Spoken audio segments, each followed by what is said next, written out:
When I first began having these experiences, number one, I didn't want to tell anybody. I mean, I woke up and I thought, I did not want to ever speak it. I thought, I knew how real it was, and yet would possibly be a part of my reality. I didn't see how that could possibly happen.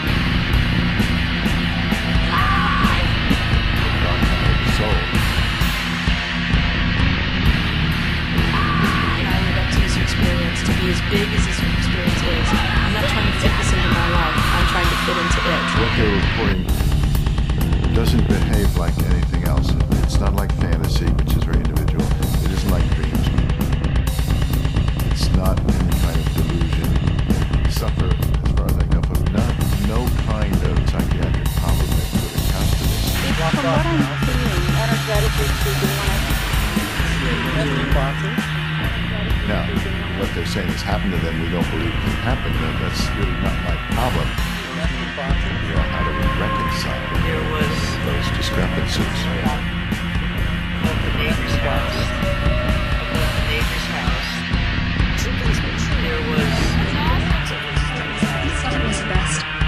The first real experience started for me one night with the realization that something was on the end of the bed. We didn't have any animals in the house, and so I went through a huge panic trying to determine what it might be. First OBD. And as it stepped its way up on either side of my legs, I began to panic, realizing that I was awake and now this experience was very much in my reality. And it paused and stopped with one knee on my chest and one knee on the other side of me. And from that point in time, the next thing I remember was going through the wall, through the doors, through the tree, the wall, through the doors, through the tree. I have no way of describing this. The wall, through the doors, I don't get through the this. tree. Why didn't somebody say something? The wall, through the door, through the tree. I went to bed, as usual, and I woke up, and I wasn't in my bed anymore.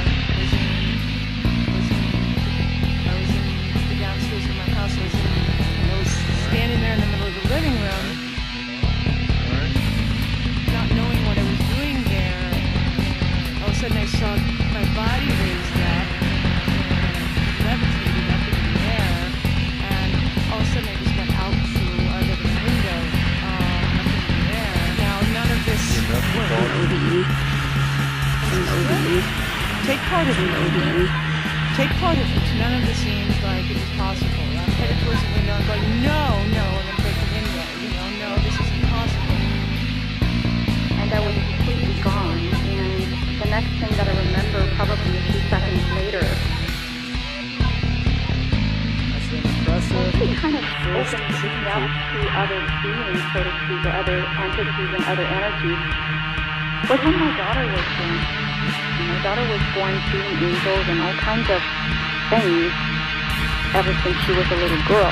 And for me, it was a deja vu experience because I needed to make a decision. My ex-husband, my husband at that time, was very uncomfortable with that side of me.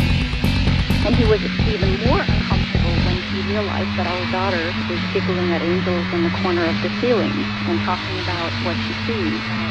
And it came down to a decision point. Do I tell her, who's my husband, that, okay, well, let's not make up stories, or is this a chance now? Has been there ever since I was a little girl. And I couldn't talk to anybody about it, and I kept it inside because I was told that it doesn't exist. I was told that it's nonsense. So, of course, as a little girl, I was just believing that there was this energy that was accompanying me, and I was never afraid. People were afraid of the boogeyman or of, dust bunnies under the bed or things like that, and I didn't have any of that because I had this magnificent power, this energy that was always accompanying me.